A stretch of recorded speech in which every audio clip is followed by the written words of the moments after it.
It was a Thursday night, nothing unusual, at least at first glance.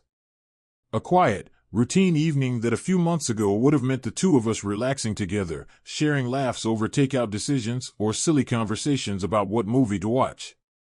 Those simple moments now felt so distant, like they belonged to another couple in a life that wasn't mine.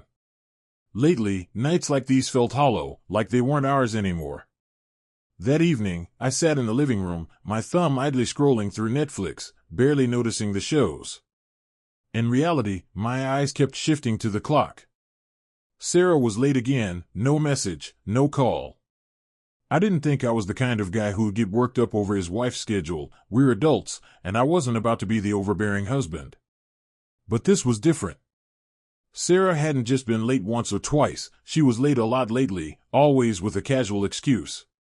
Whether it was work running long, spontaneous drinks with friends, or random errands that somehow turned into full-day affairs, her delays were adding up. The silence settled heavily around me as I thought back over these past weeks, wondering when things had changed so drastically. It felt subtle, almost like the ground had shifted without me realizing. As I sat there, the lock finally clicked, and Sarah stepped in, moving carefully, almost silently, like she didn't want me to notice she was coming in late. I was right there on the couch, though, watching her. She looked different, her hair styled more than usual, her makeup still on, but smudged slightly, a shadow of how it looked when she'd left that morning. Her face showed a flicker of something as she caught sight of me, a split second of surprise, like she hadn't expected me to still be awake. But, just as quickly, she composed herself, sliding into that distant, polite smile I'd been seeing a lot from her lately.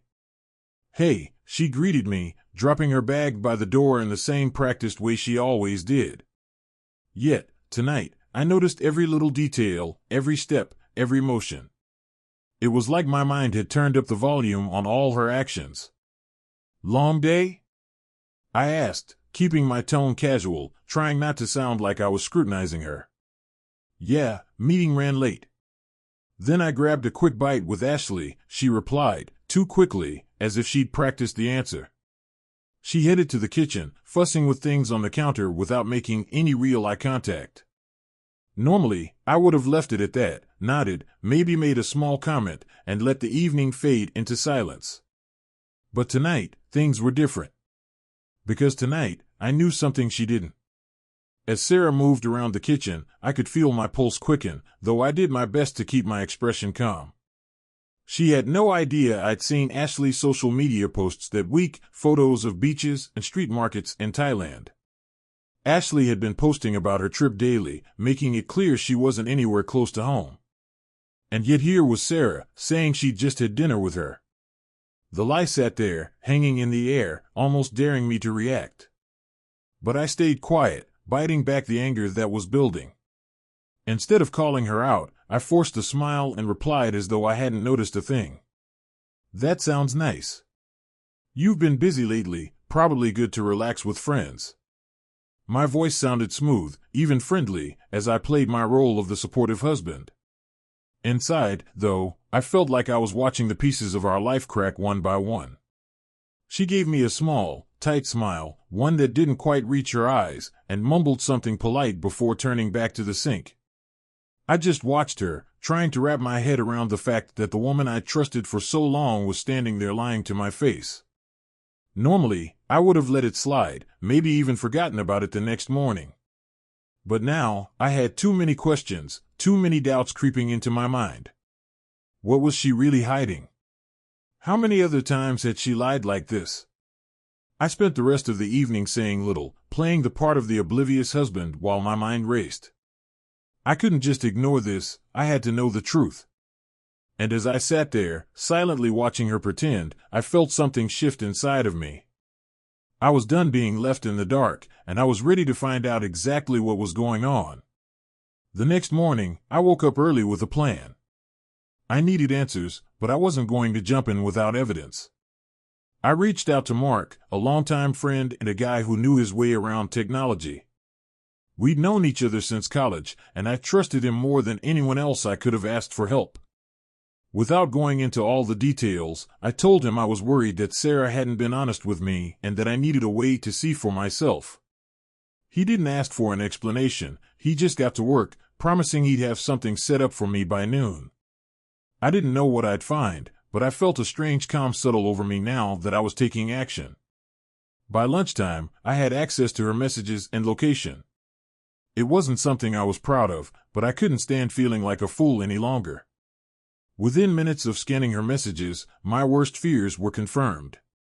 There they were, texts, dozens of them, with some guy named Dan. I felt a bitter wave of anger as I read through their exchanges, each one a stab to the chest. They'd been chatting for weeks, messages shifting from casual to flirtatious to suggestive, with clear plans to meet up over the weekend. She hadn't just been meeting up with a friend, she was planning to spend the weekend with him. There it was, laid out in front of me in black and white. But what stung even more was how she talked about me in those messages. Little digs about how clueless I was, jokes about how she could come and go as she pleased. She was mocking me behind my back, laughing with him about things I'd never noticed or questioned. My hands shook as I scrolled through, each word a fresh slap in the face. All the little suspicions, the vague excuses, the late nights, they all pointed back to this. I knew now that I couldn't confront her empty-handed. I needed to catch her in the act, to let her know she couldn't just lie her way out. I spent the rest of that day preparing, making sure I'd be ready. Whatever she thought she was going to get away with this weekend, she was about to be in for a rude awakening. That Friday evening, I made my final preparations.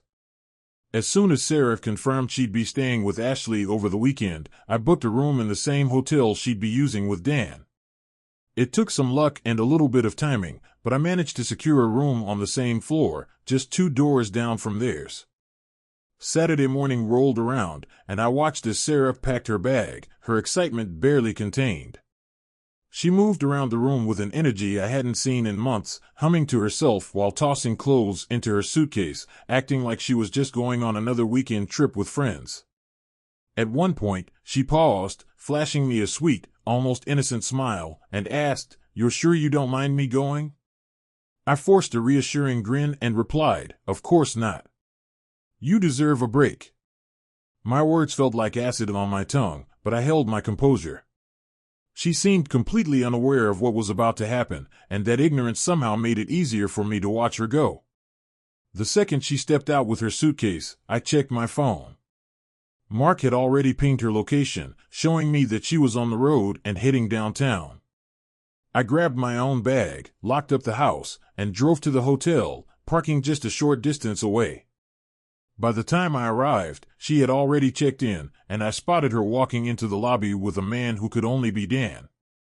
He greeted her with a broad smile, and within moments, they were holding hands as if they were the only 2 people in the world.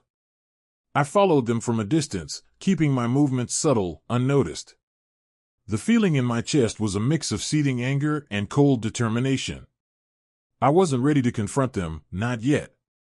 I needed to watch this play out, to see just how far she was willing to go. When they checked in and headed upstairs, I waited in the lobby, mentally preparing myself for what would come next. Sarah thought she was in control, that she'd fooled me. But she had no idea her weekend getaway was about to be her wake-up call. Once I knew Sarah and Dan were settled upstairs, I waited a little longer, keeping my cool. They were probably getting comfortable, maybe thinking they'd gotten away with it. After some time, I slipped an envelope under their door. Inside were copies of their texts, every flirty exchange, every dig at me, and their weekend plans spelled out in black and white. I wanted Sarah to know that I knew everything.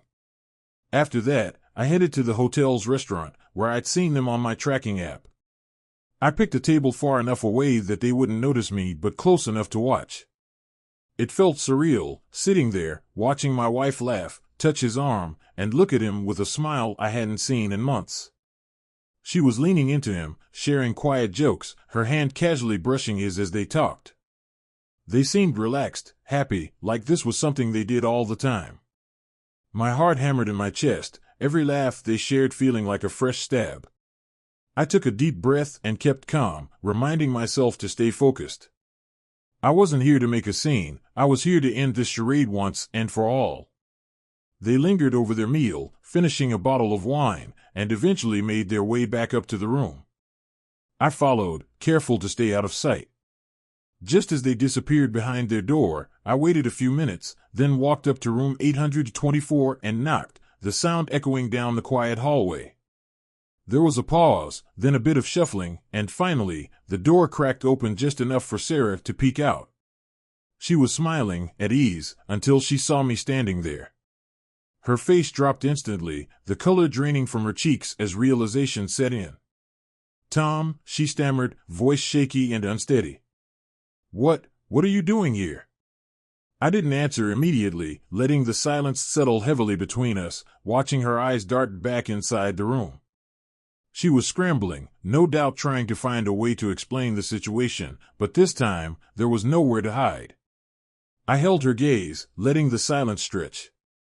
Sarah's expression shifted, the panic unmistakable now.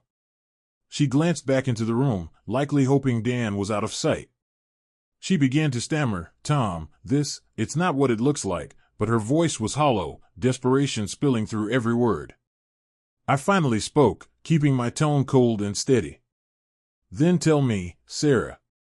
Go ahead, explain it to me." Her eyes widened, and her mouth opened and closed like she was grasping for words that didn't exist. She had no script this time, no practiced lines to cover up the mess. Just a few feet away, I could hear movement. Dan was inside, probably listening, knowing full well his part in this. My patience was wearing thin. "Why don't you bring him out here?" I said, loud enough for both of them to hear. "No point in hiding, Dan. I already know everything." Sarah's face crumpled, a look of pure dread washing over her. But I wasn't going to make this easy for her. I pushed past her, swinging the door open wider to reveal him standing by the bed, frozen like a deer caught in headlights. He tried to mutter something, his hands raised in some useless attempt to defuse the situation. "Look, man, I don't know what she told you, but—" "Save it," I cut him off, not interested in a single excuse he could offer. "You both knew exactly what you were doing." My voice was low, calm, colder than I'd ever heard it.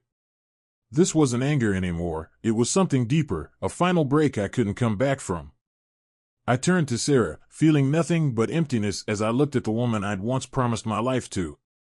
I asked her simply, why? Was this really worth it? Her face twisted, her eyes filling with tears, and she whispered, "Tom, I'm sorry. I didn't mean for it to get this far." But her words rang hollow. "There's nothing left to say, Sarah. You made your choice." I turned without another word, leaving her and Dan to their wreckage. As I walked down that hotel hallway, it felt like I was shedding the last weight of a life that was no longer mine. I stepped into the cool evening air, letting the reality of it all settle in. This chapter was closed. Whatever came next, I'd face it without her.